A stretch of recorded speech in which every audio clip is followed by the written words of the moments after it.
न्याय देताना कुणाला शरण जायचं असा प्रश्न आला असेल तर न्याय देताना न्यायालाच शरण गेलं पाहिजे, दुसऱ्या कोणत्याही गोष्टीला शरण जाता कामा नये.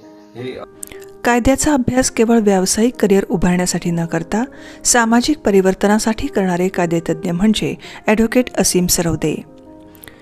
मानवी हक्क, पर्यावरण आणि राजकीय घडामोडी हे त्यांच्या जिव्हाळ्याचे विषय. सर्वसामान्यांशी संबंधित विविध प्रश्नांवर याचिका दाखल करून न्यायालयाला त्याची दखल घेण्यास भाग पाडणारे वकील म्हणून महाराष्ट्राला त्यांचं नाव परिचित झालं आहे. सामाजिक प्रश्नांकडे कायद्याच्या नजरेतून पाहत ते प्रश्न तडीस लावता येतात हे त्यांनी आपल्या कार्यातून सिद्ध केलं.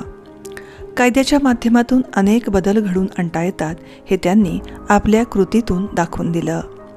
मानवी हक्कांच्या संरक्षणासाठी त्यांनी आपल्या विधी अभ्यासाचा उपयोग केला. जात पंचायत प्रतिबंध कायदा लागू होण्यासाठी ॲडव्होकेट सरवदे यांनी महत्त्वाचे योगदान दिलं आहे. पर्यावरणाचे प्रश्न सोडवण्यासाठी ते आजही अनेक ठिकाणी लढा देतात. असंघटित समाज घटकांसाठी त्यांनी एक प्रकारे न्यायासाठीचा निवाडा उपलब्ध करून दिला आहे. कायद्याचे विश्लेषक आणि कायद्यावरील भाष्यकार म्हणून ते सातत्याने वृत्तपत्रांमध्ये लेखन करीत असतात. विविध विषयांवरील भूमिका ते ठामपणे वृत्तवाहिन्यांच्या माध्यमातून मांडत असतात. गेल्या 25 वर्षापासून ॲडव्होकेट असीम सरवदे हे विविध न्यायालयामध्ये वकिली करत आहेत. केवळ पुस्तकी शिक्षणापेक्षा जीवनाचा अनुभव महत्त्वाचा आहे असं ते मानतात.